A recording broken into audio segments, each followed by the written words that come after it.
नमस्कार, मी राहुल कुलकर्णी. मराठा समाजाचं आरक्षण सर्वोच्च न्यायालयामध्ये स्थगित करण्यात आल्यानंतर पुन्हा एकदा मराठा समाजाच्या आरक्षणाची मागणी महाराष्ट्रात होती आहे.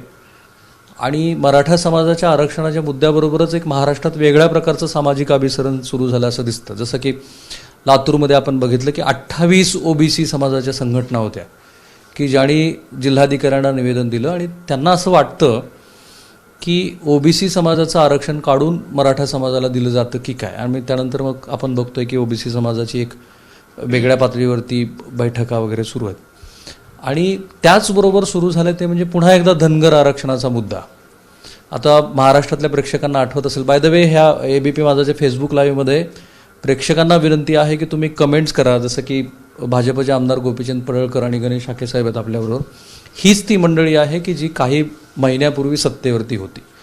आणि तुम्हाला आठवत असेल की उस्मानाबादवरूनच आपण बातमी ब्रेक केली होती की टाटा सामाजिक संस्थेनं जो अभ्यास केला, मुळात धनगर समाजाच्या आरक्षणाचा विषय काय आहे तो एका शब्दात अडकलेला आहे, धनगर की धनगड. आणि टाटा सामाजिक संस्थेने जे रेफरन्सेस घेतले त्याच्यामध्ये छत्तीसगडचा रेफरन्स होता, ओडिसाचा रेफरन्स होता, महाराष्ट्रातल्या गोंदिया आणि गडचिरोली ह्या जिल्ह्यांचा रेफरन्स होता. आणि त्यानंतर हे लक्षात आलं की धनगड आणि धनगर ह्या दोन वेगळ्या प्रजाती आहेत, जाती आहेत. आणि त्यामुळं त्यावेळेचे मुख्यमंत्री श्री सन्माननीय देवेंद्रजी फडणवीस यांना त्यावेळेला मी जेव्हा हा प्रश्न विचारला होता की जर हे आता एस्टॅब्लिश आहे की धनगर आणि धनगड ह्या दोन वेगवेगळ्या गोष्टी आहेत, तर मग धनगर आरक्षण हा मुद्दा कशाच्या आधारावरती. त्याही वेळेला भाजपच्या वतीनं त्या प्रश्नाचं उत्तर देण्यात आलं नाही. नंतर निवडणुका आल्या. खरं म्हणजे श्री शरद पवार महाराष्ट्राचे मुख्यमंत्री असल्यापासून हा मुद्दा चर्चेत आहे. एक वेळेला नव्हे, माझ्या अभ्यासाप्रमाणे किमान 3 वेळेला केंद्र सरकारकडं ह्या संदर्भातली शिफारस गेली, पण ती मान्य नाही झाली. सो पुन्हा एकदा आज उस्मानाबादमध्ये ज्या वेळेला धनगर समाजाचे नेते मंडळी आणि जो स्वतःला पिचलेला मानतो असा वर्ग हा जेव्हा रस्त्यावरती येऊन आंदोलन करतोय, त्यावेळेला आपली ही जबाबदारी आहे की ह्या प्रश्नाची उत्तरं नेमकी कुणाकडे आहेत. सो गोपीचंद पडळकर जे आहेत माझ्याबरोबर, पुन्हा एकदा मी तुम्हाला म्हणतो की तुमचे जे मुद्दे आहेत, जे पॉईंट्स वाटतात, जे प्रश्न मी त्यांना विचारला पाहिजेत, असे सगळे प्रश्न तुम्ही मला सांगा. पडळकर साहेब, तुम्ही कालपर्यंत सत्तेत होतात, प्रश्न तुमच्या हातात होता मिटवायचा, तुम्ही मिटवू नाही शकलात. आता तुम्ही, काही जण म्हणतील तुम्ही आम्हाला वेड्यात काढताय. नाही, असं काही नाही. वेड्यात काढणं हा काय विषय नाही आहे. आणि मी मागच्या वेळेस भारतीय जनता पार्टीत मी विधानसभेची निवडणूक लढवलेली होती. भाजपचं मी काम करत होतो. 2018ला 1 ऑगस्टला आम्ही एक आंदोलन अनाऊन्स केलं. ते आंदोलन राज्यामध्ये धनगर आणि धनगड जो गेल्या अनेक वर्षापासूनचा आमचा विषय चालू आहे त्याच्या आम्ही मुळामध्ये गेलो. प्रत्येक तहसीलदारांना एक माहितीचा अधिकार दिला राज्यातल्या की तुम्ही किती धनगड समाजाला एसटीचं सर्टिफिकेट इश्यू केलं आहे त्याची आम्हाला माहिती द्या. राज्यातल्या सगळ्या तहसीलदारांनी आम्हाला लेखी दिलं की आम्ही एकाही धनगडाला एसटीचा दाखला दिला नाही. आम्ही नंतर परत कलेक्टरना एक माहिती अधिकार दिला. त्यांना विचारलं की तुमच्याकडं काही धनगड लोकांची काही नोंद आहे का, किंवा त्यांना सर्टिफिकेट इश्यू दिलं, जात पडताळणी त्यांची झाली आहे का. त्यांनी आम्हाला लेखी दिलं की एकही धनगड सर्टिफिकेट दिलेलं नाही किंवा जात पडताळणीला आलं नाही. धनगड की धनगड मी म्हणतोय. आणि नंतर तिसरा आम्ही एक अर्ज दिला की जनगणनेमध्ये धनगड समूहाची काही लोकसंख्या आहे का महाराष्ट्रामध्ये आणि त्यांची काय नोंद झाली आहे का. आणि राज्यभरामध्ये जवळजवळ अनेक जिल्ह्यामधून कुठं 100, कुठं 50, कुठं 200 अशी ती धनगड नावाची जनगणना आढळून आली. मी पडळकरवाडीमध्ये राहतो. माझं गाव 100% धनगर समाजाचं आहे. माझ्या गावात 5 लोकसंख्या धनगड दाखवली होती.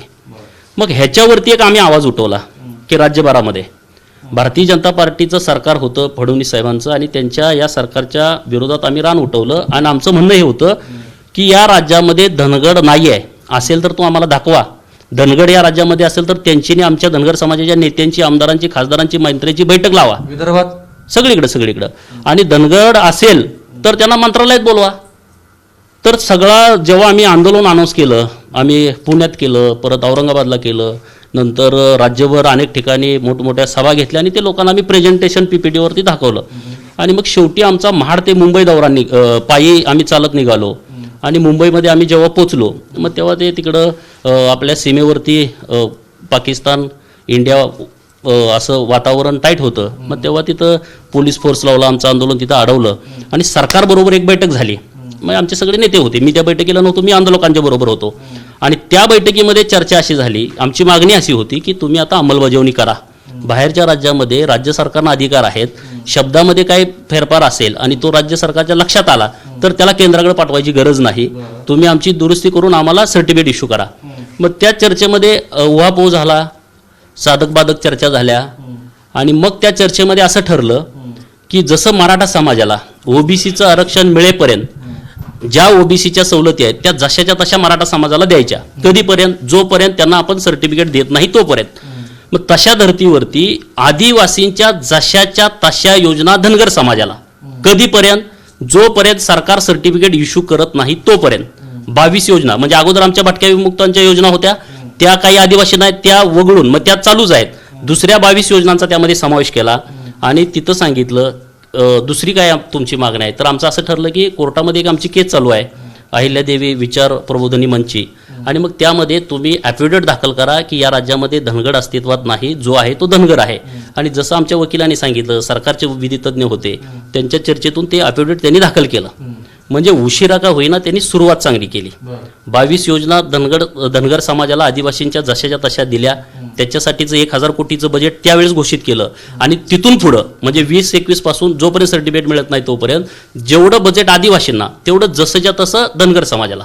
आता यावर्षी 8,853 कोटीचं बजेट आहे, तर त्यातले काय पगार वगैरे वजा करून ते धनगर समाजाला द्यायला पाहिजे.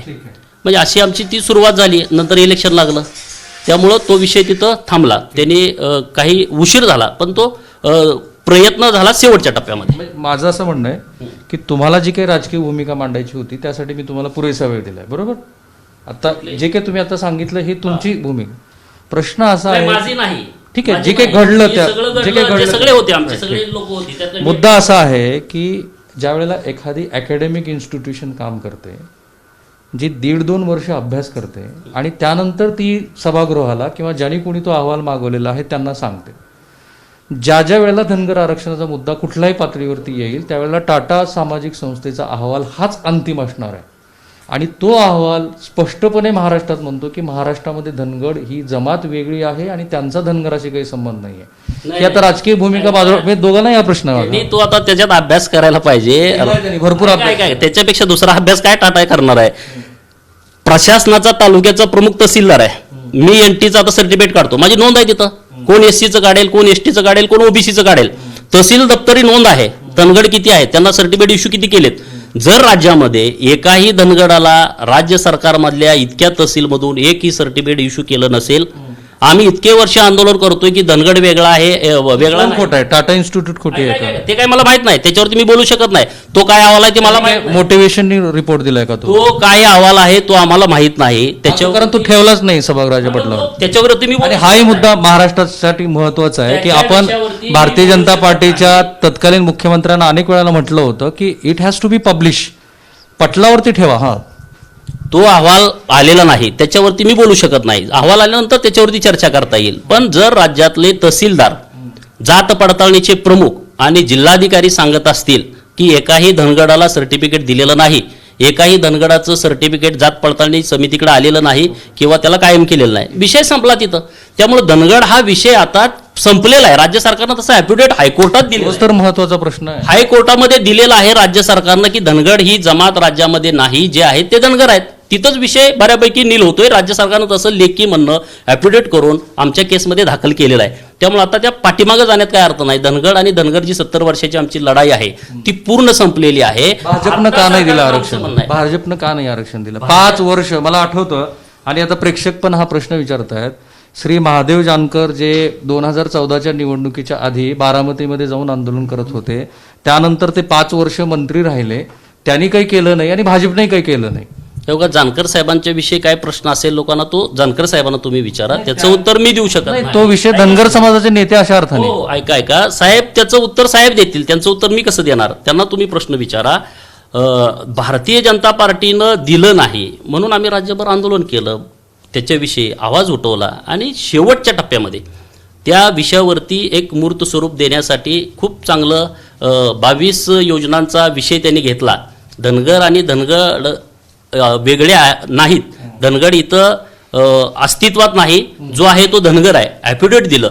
महत्वाचे घडामोडी तिथं चालू झाल्या. आता तिथून पुढे अनावधानानं सरकार गेलं. आता आम्हाला त्या विषयावर अनावधाने नाही गेलं, धनगर समाजाची फसवणूक झाली म्हणून त्यांना मतदान कमी पडलं, तुम्हालाही त्याचा फटका नाही, असू बसला. दे, माझं तर डिपॉझिटच गेलं. माझा विषय सोडून द्या. तुम्ही तिथं होता, तुम्ही तिथं काय स्पेशल रिपोर्ट केला होता. आता तो पाठीमागं न जाता आता पुढच्या विषयामध्ये आता तुम्ही आम्हाला सर्टिफिकेट द्या, आमची अशी मागणी आहे. तुम्ही काय सर्च करायचं ते करा, तिथं तुमच्याकडे कायदेतज्ञ मंडळी आहेत. आमच्या सगळ्या भोळ्या बाबड्या लोकांना शब्दाच्या गडबडीमध्ये अडकू नका. आम्ही काय फार एकदम तज्ज्ञ लोक आहे अशातला विषय नाही. आम्ही काही गोष्टीवरती स्टडी करतो, जे आम्हाला चांगलं वाटतं, समाजाच्या हिताचं वाटतं, ती भूमिका मांडत राहतो. त्यामुळं आम्हाला त्यामध्ये न घेता तुमचे राज्य सरकारचे विधितज्ञ आहेत, राज्य सरकार आहे, त्यांनी याच्यावरती चर्चा करावी. तुमचं ॲफिडेविट कोर्टात दिलेलं सरकारनं आहे की धनगर इथं अस्तित्वात नाही. धनगर आहे तर त्याला मागं 2 महिन्यापूर्वी हरियाणा राज्य सरकारनं तिथल्या धनगर हाके समाजाला साहेबाकडे जायच्या आधी एक प्रश्न तिथल्या विचारतो. धनगर समाजाला एससीचा दाखला दिला राज्य सरकारच्या अधिकाराखाली. ठीक आहे. तसा या राज्य सरकारनं आम्हाला दाखला द्यावा. म्हणूनच हा आमच्या प्रश्न भूमिका विचारतो. महत्त्वाच्या नाही. ठीक आहे, मी म्हणूनच हा प्रश्न विचारतो. हाके साहेबाकडे जायच्या आधी धनगर समाज भारतीय जनता पार्टी बरोबर आहे का? हे बघा, आता ती भूमिका राजकारण म्हणून यात घेता कामा नये. विदाऊट राजकारण महाराष्ट्रात काहीच होत नाही. नाही, असा विषय नाही. आता एक आंदोलन चालू आहे आणि आंदोलनामध्ये मी कार्यकर्ता म्हणून काम करतोय. मी पार्टी म्हणून काम करत नाही, मी एक समाजाचा कार्यकर्ता म्हणून काम करतोय. आता काही राजकारणाची वेळ आहे. उत्तर दिलं नाही तुम्ही, पण मी जरा हाके साहेबाकडे जातो, पुन्हा येतो परत. निवडणुकीत कळेल. हाके साहेब, फार महत्वाचा प्रश्न आहे की तो असला जरी पडळकर साहेबासाठी असला तरी तो तुमच्या पार्टीशी निगडीत आहे. मुळातच आरक्षणासाठी प्रतिकूल असणाऱ्या पार्टीसोबत राहून तुम्हाला आरक्षण मिळेल काय? तुम्हाला काय वाटतं गोपीचंदजी? हा प्रश्न सागर नाही देतो ना, एक मिनिट देतो हो देणार. तुम्हाला हाच प्रश्न मी विचारणार आहे. प्रश्न मी त्यांना यासाठी टाळला की मुळामध्ये 5 वर्ष आणि त्याच्या आधीच्या कालखंडामध्ये भारतीय जनता पार्टीनं धनगर समाजाला आरक्षण देऊ अशी जाहीर भूमिका घेतली. किती दिवसात देऊ ती पण जाहीर भूमिका घेतली. बारामतीमध्ये जाऊन श्री शरद पवार साहेबांच्या घरासमोर तुम्ही आंदोलन केलं. 5 वर्ष तुम्ही काही केलं नाही आणि आता पडळकर साहेबांच्या माध्यमातून किंवा अनेक वेगळ्या नेत्यांच्या माध्यमातून तुम्ही आत्ताच्या विद्यमान सत्ताधाऱ्यांना काय प्रश्न विचारता? आणि त्यातली 2 गोष्टी आहे की भाजप गेल्या 5 वर्षामध्ये धनगरांना आरक्षण का देऊ शकलं नाही याची पार्श्वभूमी कोणी समजून घेत नाही. सांगा आम्हाला. प्रामाणिकपणे माननीय देवेंद्र फडणवीसजी तेव्हा आमचे प्रदेशाचे अध्यक्ष होते, तेव्हा त्यांनी बारामतीला जाऊन धनगर जेव्हा ते आरक्षणासाठी जे उपोषणाला बसले होते तेव्हा प्रामाणिकपणे भाजपची धनगरांना आरक्षण देण्याची भूमिका होती. म्हणूनच सांगितलं त्यांनी. सत्तेवर आल्याने बदल नाही, ऐकून घ्या ना, बदलण्याचं कारण असं आहे, जेव्हा सत्ता आल्यानंतर हा विषय कॅबिनेट समोर ठेवून त्याच्या संदर्भामध्ये त्या संबंधित डिपार्टमेंट विभागाला आपण एक टिप्पणी करायला सांगितली आणि आम्हाला आज धनगरांना आरक्षण द्यायचं आहे, त्याच्या संदर्भामध्ये मंत्रिमंडळासमोर प्रस्ताव आणा असं सांगितण्यात आलं. आणि जेव्हा प्रस्ताव एखाद्या मंत्रिमंडळाच्या समोर येतो तेव्हा त्याची सगळी हिस्ट्री त्याच्यामध्ये येते, पार्श्वभूमी येते, सगळं येतं. आणि तेव्हा जेव्हा त्या डिपार्टमेंट जेव्हा अशा पद्धतीच्या धनगरांना आरक्षणाच्या संदर्भामध्ये टिप्पणी तयार करायला लागलं तेव्हा गेल्या आपल्या महाराष्ट्रातल्या धनगर समाजाच्या आरक्षणाच्या संदर्भात ज्या वेळोवेळी जे काही प्रक्रिया घडलेल्या आहेत, सरकारने ज्या काही गोष्टी केलेल्या आहेत त्याच्यामध्ये म्हणजे महाराष्ट्रामध्ये जे काँग्रेसचं सरकार होतं त्या सरकारनं 2 वेळा केंद्र सरकारला धनगरांना आरक्षण देता येत नाही. का देता येत नाही याचं कारण असं सांगितलं होतं त्यांनी की जी सरकारची आदिवासी विकास संस्था आहे, संशोधन संस्था, त्या संस्थेला यांना खरं म्हणजे त्या तत्कालीन त्या जे लोक होते त्यांना धनगरांना आरक्षण द्यायचंच नव्हतं. खरं डायग्रेस करू नका प्लीज, मुद्दा डायग्रेस करू नाही, नका. नाही करत नाही मी, ऐकून मी बिलकुल करत नाही. तुम्ही म्हणून म्हटलं की ज्या आपण अनेक गोष्टी काय करायला लागलो माहिती का की त्या म्हणजे जे हेडन करून माझा हाकेजी माझा खूप सरळ प्रश्न आहे. ऐका, प्रश्न हा आहे की तुम्ही बारामतीमध्ये जाऊन आंदोलन केलं, श्री जानकर साहेब त्यानंतर सत्तेवरती आले, मंत्री झाले, 5 वर्षात काही केलं नाही आणि आता सत्ता गेल्यानंतर तुम्ही कुणाला प्रश्न विचारताय आणि कुणाला बेसिकली काही जण असं म्हणते की कुणाला वेड्यात काढताय? 2 गोष्टी तुम्हाला सांगतो की धनगरांना प्रामाणिकपणे आरक्षण द्यायचं होतं आणि 2 वेळा सरकारच्याच आदिवासी शिक्षण आपल्या संशोधन संस्थेनं नकारात्मक अशा स्वरूपाचा रिपोर्ट केंद्राकडे पाठवला होता आणि तो केंद्राकडे होता, तो आयोगाकडे, अनुसूचित जाती आयोगाकडे तो रिपोर्ट होता. आम्ही जर नुसतं 2 ओळीचं पत्र लिहून जर सरकारला, केंद्र सरकारला केलं असतं की धनगरांना आरक्षण द्या, तर केंद्र सरकार म्हटलं असतं की तुमच्याकडे ऑलरेडी तुमच्या सरकारनं 2 वेळा धनगरांना आरक्षण देता येत नाही असं म्हणजे लिहून आमच्याकडे कळवलेलं आहे. तेव्हा तुम्हाला म्हणजे कुठल्या आधारावर हे कशाच्या आधारावर कळवलं होतं? आदिवासी विकास संशोधन संस्था सरकारची आहे. किमान महाराष्ट्रातला प्रेक्षक, नाही, नाही, महाराष्ट्रातला नाही, प्रेक्षक जो नाही, बघतो त्याला तरी कळू द्या. कुलकर्णी, मी तुम्हाला पुन्हा सांगतो तुम्हाला, ते सगळे रिपोर्ट जाणीवपूर्वक तयार करून घेण्यात आलेले होते. कुणी केले? त्यावेळेला जे सरकार, काँग्रेसचं सरकार इथं महाराष्ट्रामध्ये होतं, काँग्रेसच्या सरकारला धनगरांना आरक्षण द्यायचंच नव्हतं. दोन गोष्टीच्यातल्या समजून घ्या. आरक्षण लागू झालं 1956 साली, दोन सांग, आणि त्याच्यामध्ये दोन गोष्टी, आम्हाला आरक्षण वेगळं द्यायची गरजच नाही. दुर्दैव असं आहे की आम्ही अडाणी होतो, आम्हाला कळलं नाही की आम्हाला आरक्षण आहे असं म्हणून आम्ही धनगरांनी ते आरक्षण अवेल करू शकलो नाही. नव्यानं या लोकांनी, तथाकथित लोकांनी आम्हाला, त्या जे सत्ताधारी लोकांनी आम्हाला ह्याच्यापासून दूर ठेवलं. आणि मग आम्ही जेव्हा 56 साली दिलेलं आरक्षण तुम्हाला सांगितलं ना, की पुढं जेव्हा गेलो, आम्हाला जेव्हा कळायला लागलं, तेव्हा जेव्हा आम्ही आरक्षण द्यायला मागायला लागलो, किंवा त्यावेळची परिस्थिती अशी होती. तरी तुम्ही 5 वर्षात काही केलं नाही. ऐकून केलं, तेच तुम्हाला मी सांगितलं. तेच तुम्ही केलं. हे बघा, मी याच्यावरती खूप रिपोर्टिंग केलेली आहे. नाही, ऐकून घ्या. पूर्ण माझा प्रश्न होऊ द्या, मग तुम्ही उत्तर, मी तुम्हाला पूर्ण वेळ देतो. टीसनी जो स्टडी केला तो 18 महिन्याचा स्टडी आहे, राईट. जवळपास 8 राज्यामध्ये त्यांनी जाऊन तो अभ्यास केला, राईट. तो रिपोर्ट मीच महाराष्ट्राला जाहीर करून सांगितला की हा तो रिपोर्ट आहे. महाराष्ट्रातले 2 जिल्हे त्याच्यामध्ये होते. धनगर समाजाला आरक्षण मिळायला पाहिजे का? तर निश्चितपणे मिळायला पाहिजे, कारण समाजाची ज्या पद्धतीची आत्ताची अवस्था आहे ती बघतोय आपण, की अनेक वर्ष भटके जमातीतला थोडक्यात भटक्यासारखी अवस्था आहे अजूनही. पण ज्याला अकॅडमिक आन्सर आपण म्हणतो ते उत्तर तुम्हाला मिळालेलं नाहीये. आणि हीच ती वस्तुस्थिती होती की ज्या कारणामुळे तुम्ही 5 वर्षात आरक्षण देऊ नाही शकला. ते दोन गोष्टी तुम्ही याच्यातल्या लक्षात घ्या. आम्हाला आरक्षण देण्याची आवश्यकता नाही, आम्हाला आरक्षण आहे. नकोय. इम्प्लिमेंटेशन करायची आवश्यकता आहे त्याच्यामध्ये. पुन्हा तुम्हाला सांगतो की गलत, ज्या गोष्टीमध्ये घटनेच्या जी शेड्यूलची सूची आहे त्याच्यामध्ये 36 क्रमांकावरती धनगड हा शब्द आहे. महाराष्ट्राची जेव्हा सूची आहे त्या सूचीमध्ये महाराष्ट्रामध्ये धनगड हा शब्द आहे. महाराष्ट्रामध्ये धनगड ही जात अस्तित्वात आहे का? अजिबात नाही. मग माझं असं म्हणणं आहे की या जे आपण भाषेमध्ये जे उच्चार करतो तो ड आणि रचा, ज्या कोणी त्यांनी टायपिंग मिस्टेक केली असेल, जे करताना टायपिंग मिस्टेक नाही, जी it was a study, detail study. हो, मी सांगतो नाही, स्टडी नाही आहे, तुम्हाला पुन्हा सांगतो. तुम्हाला ते करताना लिहिताना रचा तुम्हाला सांगतो तो ड झाला. आणि त्याचाच आधार घेत तुम्हाला सांगतो काँग्रेसवाल्यांनी इथं धनगरांना दाबून ठेवून त्यांचं आरक्षण म्हणजे हिसकावून घेण्यापेक्षा त्यांना दिलेलं आरक्षण नेत्यांनी केलं असं. हो, सांगतो ना तुम्हाला मी. तथाकथित जे कोणी सत्ताधारी होते त्या लोकांनी जाणीवपूर्वक धनगरांना अनेकदा त्याच्या कोणावरती यावर्षी टीका करायचा विषय नाही. आणि त्याच्यावरती सांगायला गेलं तुम्हाला कुणी कुणी केलं, काय काय केलं, हे सगळे आपण हिस्ट्री सांगू शकतो. पण हा एक राजकीय अशा पद्धतीचा षडयंत्र रचून धनगरांना त्यांना दिलेलं आरक्षण सही मला सांगू मिळू नये याच्यासाठी सरकारने हेतू, म्हणजे त्या तत्कालीन सरकारने केलेले सगळे हे प्रयोग आहेत. आणि ते काढत ते संपवून कुठंतरी आम्हाला एक अकॅडमी तुम्ही म्हणाल तसं तो आधार घेऊन आपण त्यांनी आदिवासी विकास संशोधन संस्थेने काय केलेलं आहे, नकारात्मक कळवलंय. मग आपण सकारात्मक आपल्याला खरी वस्तुस्थिती कळावी म्हणून आम्ही ती टीस नेमलेली होती. आणि टीस मी तुम्हाला सांगितलं की 70 वर्षानंतर जेव्हा सोशो इकॉनॉमिक आरक्षणाचा नियमच अहवाल काय महाराष्ट्राला सांगा. हे बघा, दोन गोष्टी तुम्हाला सांगतो. आज कुठल्याही जातीच्या संदर्भात जेव्हा असा अहवाल जेव्हा घ्यायला जाऊ आपण 70 वर्षानंतर त्याच्या विकासाचा, तेव्हा तो येऊन तुम्हाला सांगतो जे SC ST आहेत त्यांचे सुद्धा तुम्ही अहवाल आज जर निर्माण करायला लागलात ना तर ते सुद्धा, कारण काय आरक्षणच मुळी जातीच्या आधारावर दिले जात नाही. Those who are socio economic backward. म्हणून धनगरांच्या संदर्भामध्ये तशा स्वरूपाचं आपल्याला एक रिपोर्ट आपल्याकडे कशाला, कारण वेगळ्या पद्धतीचा रिपोर्ट जी टीस ही स्वतंत्र अशी संस्था आहे. तुम्ही नेमली कशाला संस्था? नाही एक सांगतो तुम्हाला की ती संस्था ज्या पूर्वग्रह दूषित आणि द्यायचं नाही असं ठरवून आदिवासी विकास संस्थेने जे काही रिसर्च केलेलं होतं किंवा रिपोर्ट केला होता तो खोटा रिपोर्ट. त्यावेळेला आदिवासी विकास मंत्री कोण होते महाराष्ट्रात? बघा, तुमच्या सत्तेकाळात. नाही आमच्या सत्तेच्या काळातला प्रश्न नाही आहे आता. तुमच्या सत्तेकाळातला प्रश्न नाही 5 वर्षामधला आत्ताचा नाही तो त्याच्या पूर्वीचा रिपोर्ट सांगतो तुम्हाला मी. ते 2 रिपोर्ट्स त्यांनी जे काँग्रेसच्या सरकारने केलेले आहेत ना, तीच त्या रिपोर्टच्या संदर्भात मी बोलतो आपल्याला. त्यामुळं जाणीवपूर्वक आता आमचं एवढंच म्हणणं याच्या संदर्भामध्ये कुणीही कशा पद्धतीचा खल करू नये. आम्ही प्रयत्न केला, भारतीय जनता पार्टीने एक त्याला सपोर्ट देऊन, एक डॉक्युमेंटेशन प्रूफ देऊन आपण टीस देऊन धनगरांना आपण आरक्षण देऊ अशी प्रामाणिकपणे आपल्या शेवटचा मुद्दा घेण्यासाठी मी तुमच्याकडे पुन्हा येणार आहे. पण पडळकर साहेब, तुम्हाला जो प्रश्न विचारला होता त्या प्रश्नाला धरूनच आणखीन एक प्रश्न असा आहे की भारतीय जनता पार्टीचं सरकार ज्या वेळेला आलं त्यावेळेला पहिल्याच कॅबिनेटमध्ये हा निर्णय होणार होता, तो झाला नाही. आणि आता जे मुळात धनगर आरक्षणाच्या विरोधक आहेत त्यांच्याबरोबर जाऊन तुम्हाला काय मिळणार हा प्रश्न आहे. भारतीय अर्थात हा इंडिकेशन जे ते भारतीय जनता पार्टीसाठी समजून घ्या.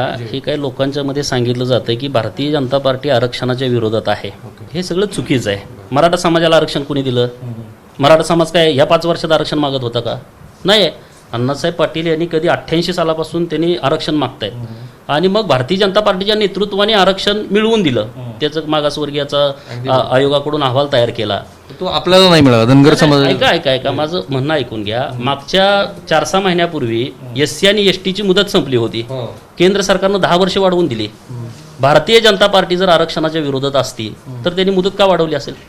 नाही, डायग्रेस करू नका प्लीज. आपला मुद्दा खूप. तुम्ही काय म्हणताय की भारतीय जनता पार्टी आरक्षणाच्या विरोधात आहे असं लोकांची कमेंट्स आहेत, तरी कमेंट आहेत. बरोबर, त्यांनाही मला सांगायचं आहे की भारतीय जनता पार्टी आरक्षणाच्या विरोधात नाही. मराठा समाजाला तर 2 वर्षापूर्वी जर आरक्षण देणारी पार्टी भारतीय जनता पार्टी असेल, मागच्या 4-6 महिन्यापूर्वी SC आणि STची मुदतवाढ भारतीय जनता पार्टीच्या केंद्र सरकारनं दिली असेल, तर हे जे लोक चुकीचा संदेश लोकांच्या मध्ये देत आहेत त्यांच्यावरती विश्वास ठेवू नका, अशी माझी भूमिका आहे.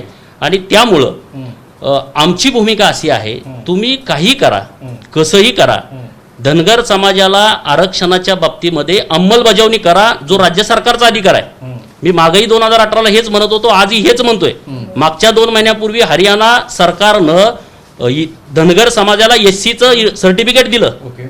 म्हणजे तुम्ही त्या धर्तीवरती अशी काही किरकोळ एखादी चूक असेल आणि ते राज्य सरकारच्या निदर्शनास आली असेल तर त्यांना तो अधिकार आहे की तुम्ही अंमलबजावणी करा आणि केंद्राला सांगा जनगणना करण्यासाठी. एवढीच आमची मागणी आहे. तुमचं ह्या विषयावरती श्री देवेंद्र फडणवीस यांच्यावर काही बोलणं झालं कधी? आता हे आंदोलनाच्या पार्श्वभूमीवर? नाही, आता नाही माझं त्यांच्याशी बोलणं झालं. त्यांची स्वतःची धनगर आरक्षणाबद्दलची भूमिका काय? नाही, त्यांची धनगर समाजाला आरक्षण देण्याच्या बाजूचीच भूमिका आहे. म्हणून तर त्यांनी 22 योजना STच्या जशाच्या तशा लागू केल्या. आरक्षण आणि योजना ह्या दोन वेगळ्या. त्यांची भूमिका आहे आणि ते आरक्षण देण्याच्या संदर्भामध्ये प्रामाणिकपणे प्रयत्न करतील असा माझा ठामपणे विश्वास आहे. कारण केंद्रात सत्ता भाजप. आज राज्यामध्ये एक विश्वासाचं ते नेतृत्व आहे. कोणी काय म्हटलं, मी माझे नेते आहेत म्हणून त्यांच्याविषयी बोलतोय अशातला विषय नाही. दीर्घकालीन काम करणारा माणूस, राज्यातून उद्या भविष्यात केंद्रात जरी गेला तर एक चांगला निष्कलंक प्रामाणिक माणूस आहे. आणि बाकीच्या लोकांच्याकडून तर आम्ही अपेक्षा ठेवू शकत नाही की ते आमचा प्रश्न निकाली लावतील. जर एखादा माणूस प्रामाणिकपणे काम करत असेल तर त्यांच्याकडून आम्हाला 100% अपेक्षा आहेत आणि ते धनगर समाजाच्या आरक्षणाच्या बाजूचे आहेत. आम्हाला त्याचा ठाम विश्वास आहे. आज या सरकारमधल्या कोणाला जर या बाजूनं निर्णय करायचा असेल तर त्याचं आमचं स्वागत आहे. त्यांनी केलं तर आम्ही त्यांचं स्वागत करेन.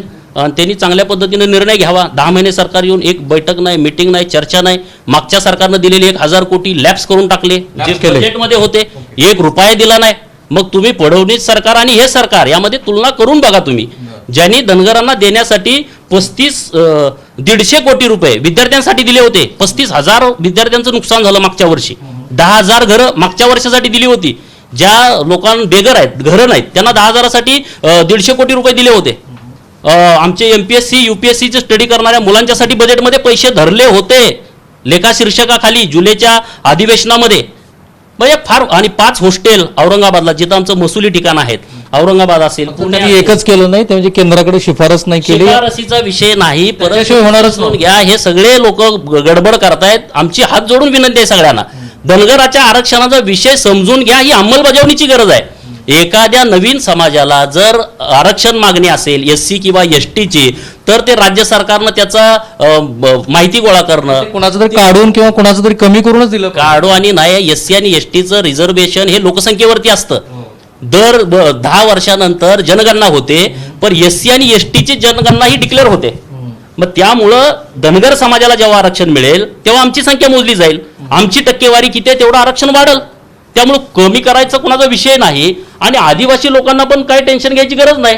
त्यांच्यात कोणतरी मेसेज चुकीचा पाठवतो की तुमचं धनगर न्याय लागलाय. त्यांची संख्या, त्यांचे सगळ्यात मोठे नेते आता तुमच्याकडेच आहेत, पिचड साहेब, जे खूप मोठा विरोध करत होते धनगर समाज नेतृत्वांना, आदिवासी कार्यकर्त्यांना, समाज बांधवांना माझी हात जोडून विनंती आहे की धनगर समाज तुमच्या ताटातलं काही हिसकावत नाही आणि तशी आमची अजिबात भावना नाही. आमची लोकसंख्या मोजल्यानंतर आमची टक्केवारी वाढेल ना, त्यामुळे तुम्हाला कुठला त्रास होणार नाही. आणि आदिवासी पट्टा हा एकदम विदर्भ, मराठवाड्याचा काही भाग, खानदेशामध्ये प्रचंड आहे. आणि आमचा समाज आहे तो मराठवाडा, विदर्भामध्ये आणि इकडं पश्चिम महाराष्ट्रामध्ये प्रचंड आहे आणि खानदेशात काही जिल्ह्यामध्ये निर्णायक आहे.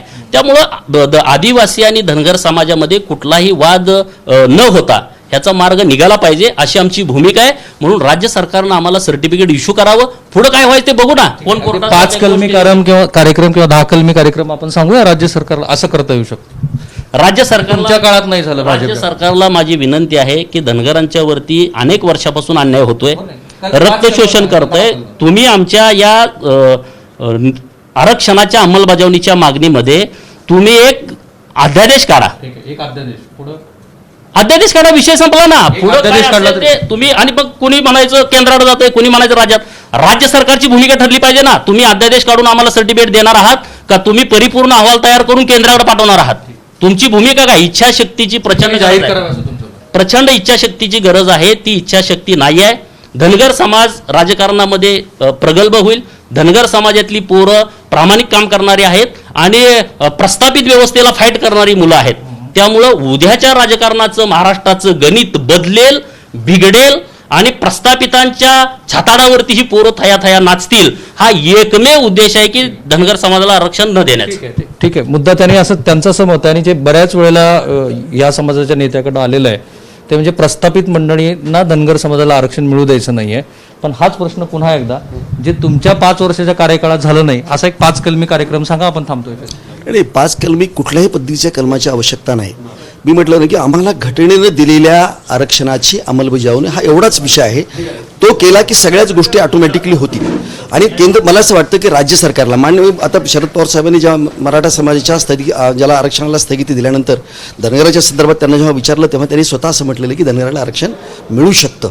म्हणजे माझे म्हणणं असं आहे की त्यांची इच्छा आहे. उद्धव ठाकरे मुख्यमंत्री झाल्यानंतर पंढरपूरला आले होते, त्यांनी सुद्धा सांगितलं होतं की मला धनगर समाजाला मला आरक्षण मी निश्चितपणे देईन.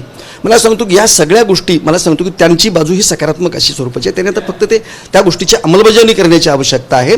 आणि ज्या गोष्टी त्यांना करणं सहज शक्य आहे, इथं केंद्र सरकारची अध्यादेश हा एक उपाय असू मी सांगतो तुम्हाला, मी त्याच्या पलीकडे जाऊन सांगतो, त्याला अध्यादेश सुद्धा काढण्याची गरज नाही आहे. की फक्त त्याच्यामध्ये ज्या हा जो शब्द आहे तो राज्य सरकारला तो अधिकार आहे. कारण इथं धनगर ही जातच या राज्यामध्ये नाही आहे, धनगरच आहेत. तेव्हा त्याचं तेवढं समजून घेऊन त्यांनी धनगरांच्या आदिवासींच्या सवलती त्यांनी इथं आपल्या, जसं तुम्हाला सांगतोय, कॅबिनेटला घेऊन सांगू बाकी अशा पद्धतीचं करता येऊ शकतं. Thank you so much sir. आपण इथे थांबतोय. फेसबुक लाईव्ह मध्ये खूप साऱ्या प्रतिक्रिया येत आहेत, प्रेक्षक बरेच प्रश्न विचारतायत, पण वेळेअभावी आपण इथे थांबतोय. मुद्दा हा आहे आणि जो वारंवार विचारला जाईल, आणि तो देवेंद्र फडणवीस यांनाही विचारला जाईल, भारतीय जनता पार्टीच्या सत्ताधारी मंडळींनाही विचारला जाईल की तुमच्या कार्यकाळामध्ये तुम्ही आरक्षण का नाही गेलं. दुसरा मुद्दा असा आहे की भारतीय जनता पार्टीच्या 5 वर्षाच्या सत्ता काळाच्या आधीपासून धनगर समाजाच्या आरक्षणाची मागणी आहे. त्यामुळे आधीच्याही मंडळींना विचारलं जाईल की तुम्ही आरक्षणाच्या संदर्भातली तुमची भूमिका काय स्पष्ट करताय. पण याहीपेक्षा आणखीन एक वेगळी गोष्ट अशी आहे की महाराष्ट्रामध्ये वेगवेगळ्या समाजाच्या आरक्षणाच्या मुद्द्यावरून पुन्हा एकदा नव्याने सामाजिक अभिसरण सुरू झालेलं आहे. थांबतोय आपण इथे. वेगवेगळे मुद्दे आणि वेगवेगळे प्रश्न घेऊन पुन्हा आपण फेसबुक लाईव्ह करणार आहोत.